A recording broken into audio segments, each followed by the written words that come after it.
Christmas holidays 2021, which means lots of time for game development. Let's get started. I've been doing an intro to Unity with my students taking computer studies this year. And as a demo, I've created this very simple game. Some basic moving around, pretty ugly, but quickly thrown together tiles, that sort of thing. There's a super basic conversation system with button presses in order to end the conversation or continue. I've got simple functionality for shooting projectiles in multiple directions. And when I enter, I can do things like collect keys, which can make objects go away. I've even got a monster who will sort of chase me, and I can destroy him if I hit him twice, which should be 3 times, but it's not quite working. So that's what we're starting the holiday with. So the first order of business was to do a little bit of work with my player sprite.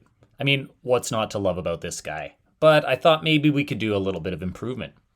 So I started off by actually working with a character sprite I've created for another project, just a side scroller, which uses this character here. I've divided him into parts because I'm using a skeleton rigged animation style.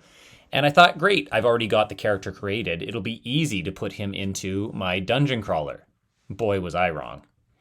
Now the first part went okay. I got him in there, no problem. Created some animation to get him moving. So we've got him idling, walking animation. So far, so good. What made this so complicated, though, was trying to make it so that my player could actually change direction. So I thought, first of all, well, let's just script it, no problem, right? So I created the script, and this part wasn't too difficult. I already had a WASD code for walking, to keep track of what direction he's facing and whether he's walking or idling. But what I found though is as I added more and more poses to my character, things got a lot more complicated. First off, I had to do a whole lot of rigging, which I'm not great at just yet. So I had to create my down idle. You can see here. Then I created my down walking. And I'm actually still pretty unhappy with some of the movement. Yeah, it looks like he's playing patty cake, banging his knees there. Anyways, it's coming along. But it was a lot of work creating all those animations. And what I didn't realize was just how complicated this was going to get in my animator. So here you can see all of the possibilities for movement because he can go from idle up to any of the walking positions instantly, which meant that I needed to create transitions going to all of them. This was about a full day's work. At the end, I was able to get things working, and I'll show you how it looks. And although I'm not totally happy with the actual animations themselves, overall we've got pretty good functionality so that when I'm walking, whatever direction I press, he turns in that direction and he stops to idle afterwards. Not bad, but a full day's work. Among the character improvements, you may also have noticed some slight graphical improvements. I updated my sprite sheet a little bit so that instead of just working with simple brick tiles that look very two-dimensional, I added some depth so that you can actually see the tops of walls as well as the sides and some neat little corner effects. The results, as you may already have noticed, are not exactly mind-blowing, but still create a much richer world than the one I had before. You may know this about me, but I'm an avid trail runner. Most Saturdays start off with about 28-kilometer run out in the wilds here around Chilliwack. This Saturday, though, I woke up to a bit of a surprise as we definitely got a lot of the fluffy stuff. Made for a slightly shorter run, ended up giving up at about 15 kilometers. It was slushy and wet and cold, but still a nice brisk start to the morning. After that, settled in with a cup of coffee and got down to some development. So today was a really rewarding day. I'd done a tiny bit of work with sliders and health bars in the past, but not much. And so today I was able to get these 2 sliders, one for health and one to keep track of my coffee. Yeah, that's right. I got rid of that lame little yellow star thing and traded it up for some coffee cups that my character can sling around. You'll notice that as I shot them, my coffee bar depleted, but not to fear, I can collect more coffee in order to improve it. I did a little bit of work on my enemy as well, who no longer gets caught on buildings. There's a bit of a knockback when he hits me. And it actually takes 3 shots to defeat him now. Oh, he's still spinning though. We'll keep working on that. So after a really productive day yesterday, I was able to get out with the family for a bit of a hike and enjoy the beautiful weather. We then sat down to enjoy a little Lost in Space and a relaxing evening. But I was up nice and early this morning and ready to get started again. The goal for today: spend a little time with some graphical improvements, try to add some lighting effects, and also work a little bit on the interactions and interface between keys and doors. So we'll see how that goes. So my next task was to make the game a little more visually appealing. I didn't have any sort of lighting effects or anything like that integrated. Also, you may remember that my doors were very rudimentary. They were simply black spaces that disappeared when I touched them as long as I had a key. I have to be honest with you, this next step was really difficult. I decided to use the universal rendering pipeline in order to add some lighting effects, and I found it really tricky. A lot of the tutorials didn't really seem custom made for maps that were using tile sets, and just all around, things just didn't work. There was a lot of trial and error, and I was actually at this for about 3 hours, got up at 6 to get an early start, and worked for quite a few hours before I was able to get anything. Here's my current version, which is not working great. You'll see that I just died to an enemy I couldn't see. But overall, I've been able to get a little bit of a effect around my player, kind of simulating he's holding a torch or something like that. Also, I've been working on my doors. You'll notice this door's locked now. It has a lock on it and I can't enter. But if I go and collect a key first, I can come back. And now look at that. And the fog of war disappears. I can go on in and explore the room. And I also have got it set up so that when I leave, the door closes. You'll notice it no longer has the lock on it because I've already unlocked it. And I can go back and forth, fog of war reappearing each time. Ultimately, to get this functionality, I created a new folder for doors and made 2 fairly simple scripts. One is a locked door script and the other is a closed door. Most of this was done by creating 2 fairly simple functions, one for opening the door and one for closing. So when opened, you would simply change the sprite to an empty sprite. The fog of war would be turned inactive, and the door would actually turn into a trigger, meaning that I could now walk through it. This was instituted in the game pretty simply just by creating under my door, lock door number 1, I created just this other little piece called a door trigger, which is just an empty item that had a box collider, so that you can see here, so that when I walk up and I hit that trigger, the door closes behind me. I had to put it up high because I found that my character's hair was often triggering the door, so that when I was still in the doorway, it was slamming shut on me, causing some weird things to happen. And now it's working quite nicely.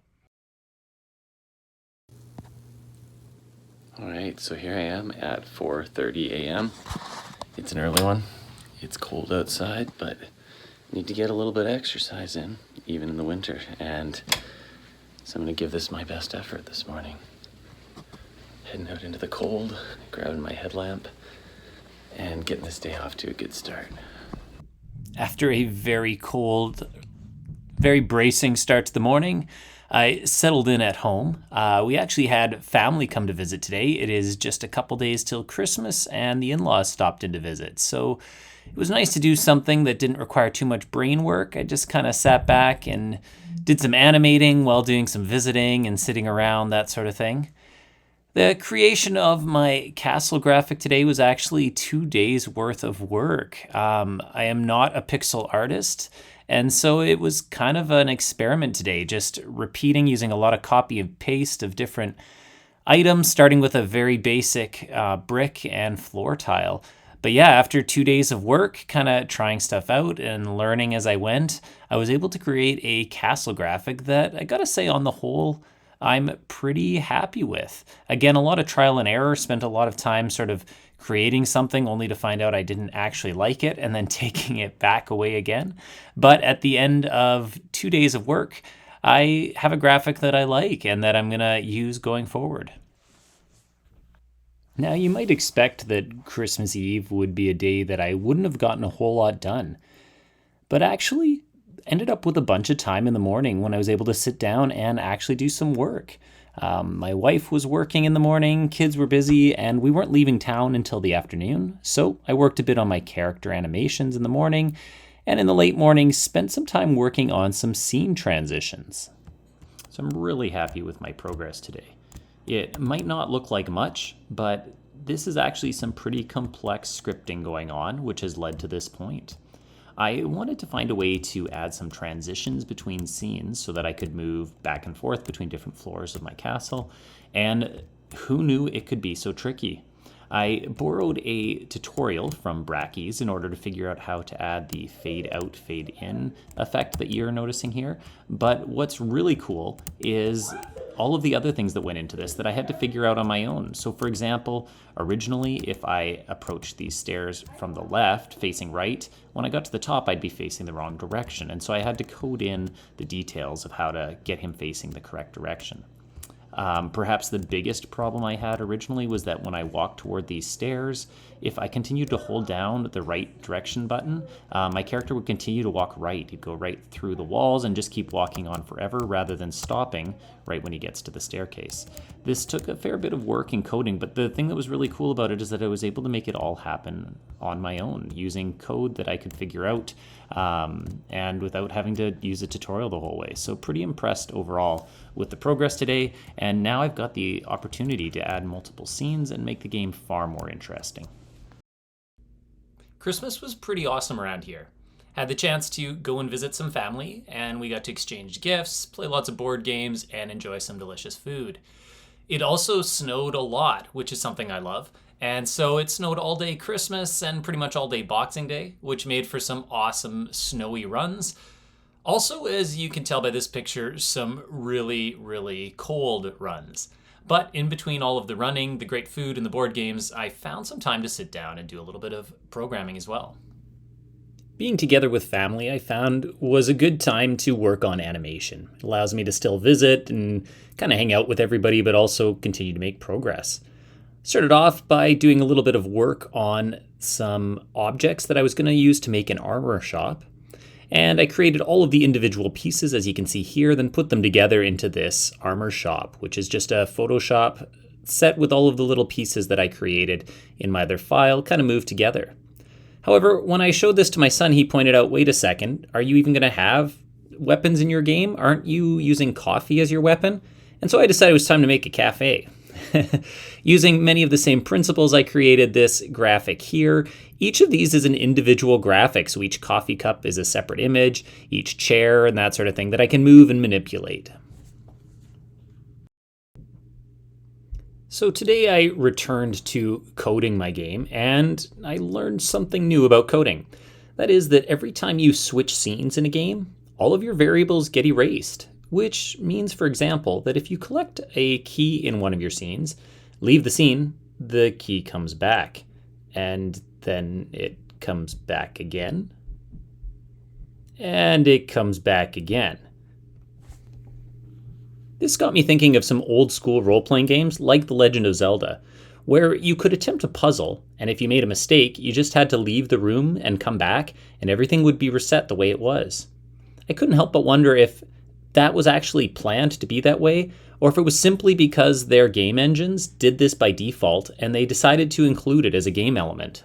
Whatever the case, this wasn't an element that I wanted to include in my game, as having keys actually disappear after I use them would be an important part of the game. It didn't take too much searching, and I found out that there's something called player preferences in the game, which is essentially a place to save variables so that they stay the same even between multiple gameplay sessions. So for example, if you wanted to include a high score in your game, you could do that here. I fixed that today, and I also added in some of my assets I'd made earlier. You can notice here that I've created multiple layers so that it looks like my player is actually in front of and behind objects as he moves around. And I can also move around inside of my cafe where I've added some simple colliders that I bounce into things, but you'll notice here the cups look like they're in front of me, as does the coffee grinder. And yet I can move around the chairs and interact with them a little bit and that sort of thing. So far, I'm pretty happy with this, even though occasionally the colliders cause some jittering, and I've got a little bit of fine-tuning to do. Now that I had my coffee shop up and running, the next thing to do was to get some NPCs who could move around and be interacted with. Probably won't surprise you to hear this, but this was a lot more work than I expected it to be. You'll notice here that my barista bounces when she hits the wall and then comes back in another direction. and occasionally makes it all the way over to the left side of the counter.